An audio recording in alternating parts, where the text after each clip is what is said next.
Goeiemôre vriende en baie welkom by ons oordenkings op hierdie Woensdagoggend. Ja, ons is by Johannes 12 en ons lees vanaf vers 32. En as ek van die aarde verhoog word, sal ek almal na my toe trek.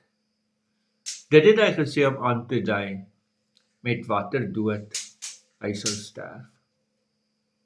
Geliefdes, ja, hier is so baie in hierdie teks. Die een ding is weer 'n keer, hoor hoeveel keer hoor jy dit in Johannes se evangelie, dat Jesus is totaal in beheer. Hy weet watter dood hy gaan sterf, hy kondig dit aan, hy wys vir mense, en die taalgebruik heeltyd. As ek van die aarde af verhoog word.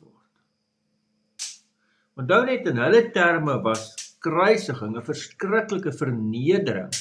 Dit was die ergste, behalwe die fisiese aakligheid van wat gebeur het, was dit ook die vernedering. Dis beskou as 'n vloekhout. En hier kom draai God alles om. Sê as ek van die aarde af verhoog word, en dan sal ek almal na my toe trek. Die manier hoe God almal na hom toe trek, die manier hoe Jesus almal na hom toe trek, hoe mense in geloof kom na hom, en hoe letterlik die hele wêreld uiteindelik mos agter hom aanloop, ek en jy ook, is deur die kruis. So vriende, ons is in die lydenstyd. Dis die tyd wat die kerke, julle sal sien op julle kerkkalenders ook, dit is in die lydenssondag, en dis 'n tyd wat die kerk fokus op die kruis, in die opbou na Paasnaweek. Mag ek jou vanoggend vra, het die kruis jou ook na Jesus toe getrek?